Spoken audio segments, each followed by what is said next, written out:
So yan, pinapakita ko po is radar LRL system.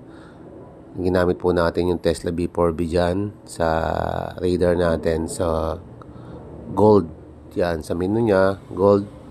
At may kita ho natin yan, gold dyan. Ayan po At may mga klase pang mga settings na may kita natin dyan. Pero tatarget tayo ng gold dyan. Papakita ko po sa inyo kung paano siya gagamitin.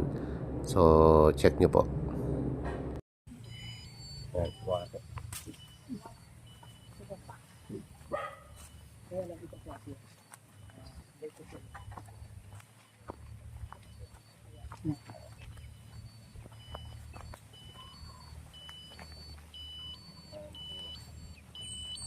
One, two, three.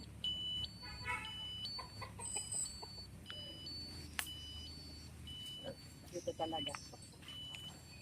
Hindi na, dito talaga.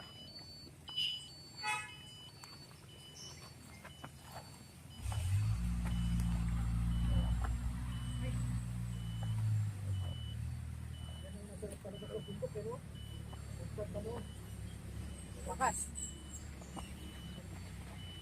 Yan, dito talaga yan.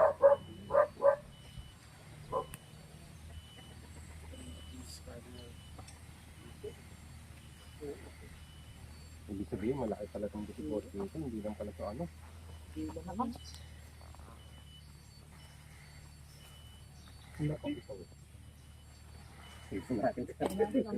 Wala ko. Meron ba no? Ganito yung iba yung face dito. Ito na yung isa. So ito naman yung ginamit natin radar LRL system natin ng 3D scanner na. So may laptop na kasama. So ang kagandahan naman dyan mga ka-TH, tinututo ko lang kung saan may mga target natin.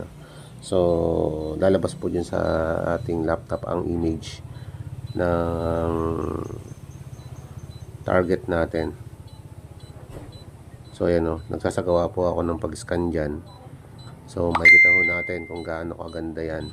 Dahil talagang tinamaan po talaga yung target natin. Na ilang porsyento po ang accuracy ng ating gadget. So pinapakita ko lang.